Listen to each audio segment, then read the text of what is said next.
And I saw this especially in Africa, it's West Africa, because we would go there so many times and just try to solve problems and we wouldn't solve anything. So we want to Mm. achieve something while we're out there. So what else can we do? Well, we can train them on some technical thing like a weapon or a radio, and they get used to that. So like, okay, well, we want the newer radio, we want the newer rifle, we want the newer this or that.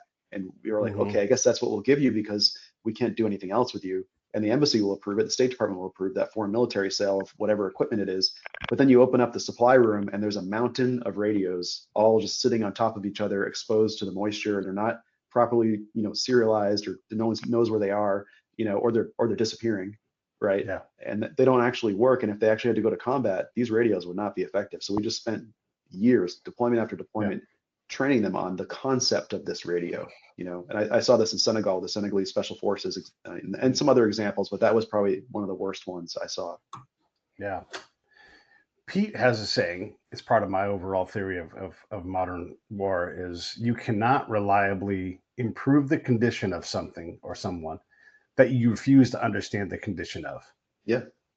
And I'll be damned if that isn't like, I can write that down and be like, this is a chapter, and now here's the workbook. You go ahead and do the rest of yourself, because it's we over and over and over again with this stuff. So you can understand Kant and Clausewitz and all these other people and talk about the fog of war, but we make these vast leaps in what is possible and what we think we've accomplished without ever doing the professional due diligence to act like people who are principled. We're all great people. We all have great intention. We're all educated, but we aren't good at getting things wrong.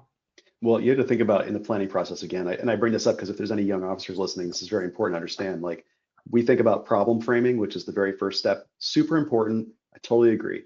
But when you think about problem framing, you need to think about not only what is your problem that you're framing, but what is the partner's problem that is being framed too, because a lot of times those are not the same thing. In fact, they might even be at Mm. cross purposes. And even if they are at cross purposes and you must continue anyway, you still need to know what are their priorities? What are they looking to get out of this? What are they looking to get out of you? What are they looking to get out of the other people that are competing for their attention? Maybe the Russians or some other regional partner that's trying to compete with us in that area. And I don't think we do that in problem framing. Instead, we're like, oh, Yeah, there's Al Qaeda in the desert and we need to destroy Al Qaeda. That's the problem. yeah, True, that's yeah, a problem, but there are probably 50 other problems that we need to identify that are connected to that. And maybe if we solve some of those other problems in a non-military way, the Al Qaeda problem might not even exist, or at least not be big enough of a problem to require us to go risk our lives to go stand there and shoot at the range every day and have no effect with that training.